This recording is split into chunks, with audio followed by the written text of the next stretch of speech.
Alright, so in this video I'm going to talk about basically how I grew my hair this long. And I know it sounds pretty self-explanatory. It sounds like the answer is just, well, I didn't cut it.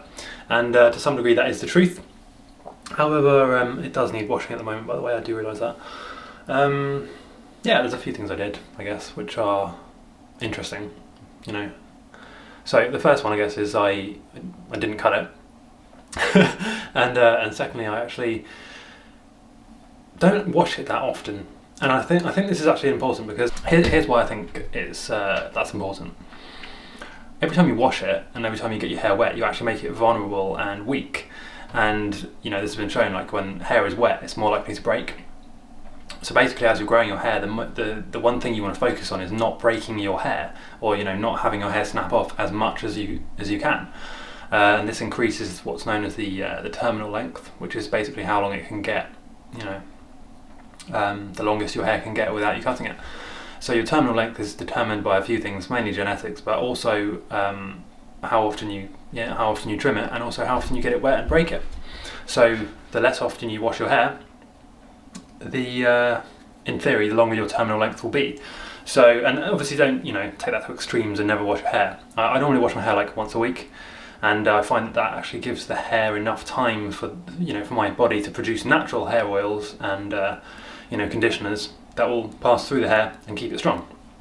So that's the first thing I do.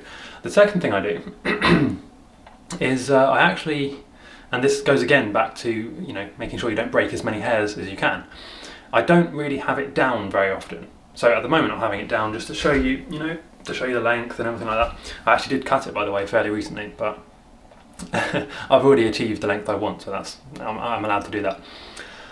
So yeah, one of the other things I do is I don't have it down very often. I don't have it down like this very often, and the reason for that is that when you have your hair down, it's very easy for it to tangle and get into knots and everything. And then when you comb the knots out and you try and brush them out, you of course will snap quite a few hairs.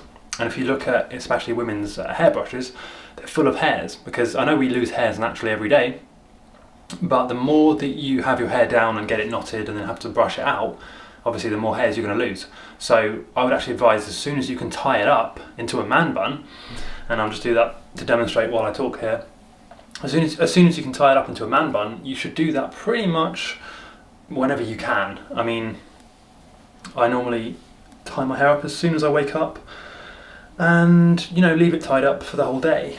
And I know this is, you want to make sure that it's a loose man bun, by the way. You don't want to tie it up too tightly, because that's going to pull back on your hairline, and it's going to probably give you a headache after a while. But you just want to tie it up in a loose man bun like this, and that's going to massively help your terminal length, because like I said, your hair terminal length is dependent on how often you break your hairs, and then therefore how quickly they will grow back. If you can limit the amount of hairs you break that fall off, by washing your hair less often, once a week is enough, and by tying it up so it doesn't get knotted, then you're going to massively increase your terminal length. And the appearance of that, your hair's not growing any faster, by the way. By doing those two things, your hair grows at the same rate. I think it's something like a quarter of an inch a month. I heard something like that. Very small amounts, right? But by doing those two things, and also by not cutting it to trim the split ends, I'll get into that in a second. By doing those two things, you will, the appearance of that will be that your hair's growing faster. It's not really growing faster. You're just losing hairs slower, if that makes sense. So, so that's that thing. Now, talking about split ends.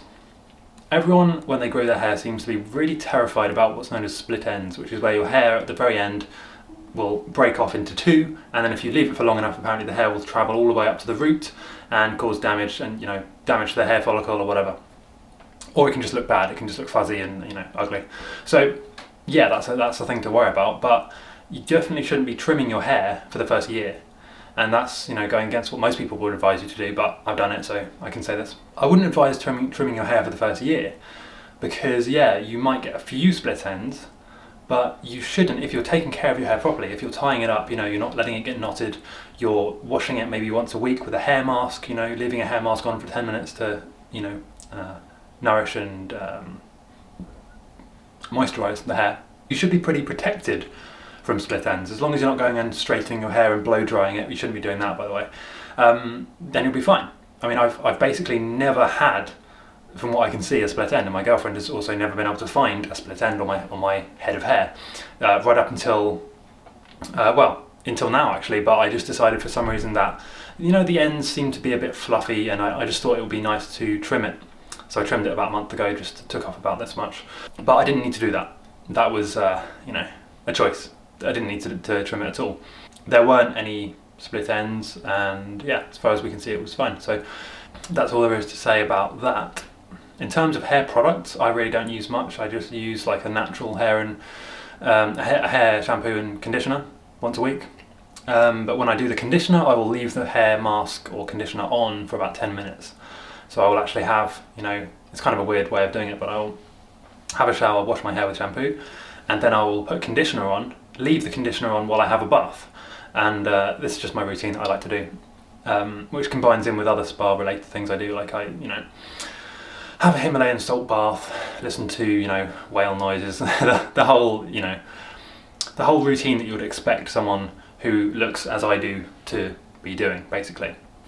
The whole spiritual shebang. So yeah, that's the routine I do. Now in terms of hair videos going forward, I'm not sure if I'm going to make them. The only thing is I can't really ignore the views, and my last hair video got 35,000 views, which is obviously quite surprising compared to my other videos, which get like 100 views, which is kind of discouraging, but you know, you guys want to see hair content, and I don't really mind talking about hair content. Hopefully some of you will go and watch my other videos as well. So, oh yeah, then in terms of hair products, I guess, I really don't use anything except if I'm traveling and I don't have access to like a conditioner or a hair mask, I will use argan oil. So I'll just wash my hair with shampoo, come out of the shower, towel dry it, and then put some argan oil on the tips, but that's about it. And then for a hairband, I just literally use the cheapest hairbands I can find on Amazon. I think it was like £5 for 1,000 of them or something. And none of them have broken yet, which is really surprising. I do rotate them. You know, every week I'll change them up, and they are, you know, they're not strong enough that one is enough, so I have to use two. So I just use two of these cheap hairbands and just double them up, but whatever. But yeah, none of them are broken yet. I don't really need to put a link to those because just get cheap hairbands, they don't really vary that much in terms of quality. And yeah, there's not really much else to say about my hair. So, so if you want to find more pictures of my hair and the life my hair has outside of these videos, then go and check out my Instagram, which is @TranscendLimits. I'm sure there's a link in the description, by the way. I will, however, be making a video soon talking about why I grew long hair, why I decided to grow long hair. There's actually a few reasons behind it. It's not just, you know, because I couldn't be bothered to cut it. There are actually a few, I guess spiritual, but also just, you know, personal reasons I wanted to grow long hair. And yeah, you might find those interesting. So if you do want to see that video, like I said, this is not a hair channel, at least not at the moment. I might change it to Transcend Your Hair or something, but I don't know. But yeah, if you want to see those videos, then obviously subscribe and you will be notified of them. I think what I'll do now is, because I seem to get quite a lot of positive comments about my hair montage in the last one, so I'm just going to give you like a few, maybe like a minute or so, or let's further now. I'll give you half a minute of hair flicking montage content.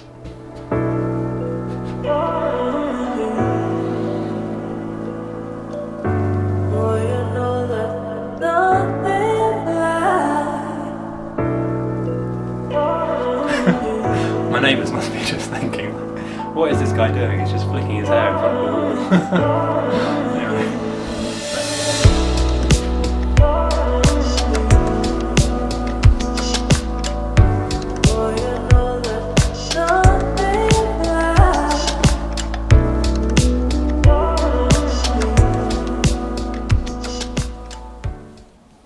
Oh yeah, so if you're actually wondering exactly how long it is, this is how long the fringe, by the way I did cut this recently, remember, so this is how long the fringe has become. Yeah.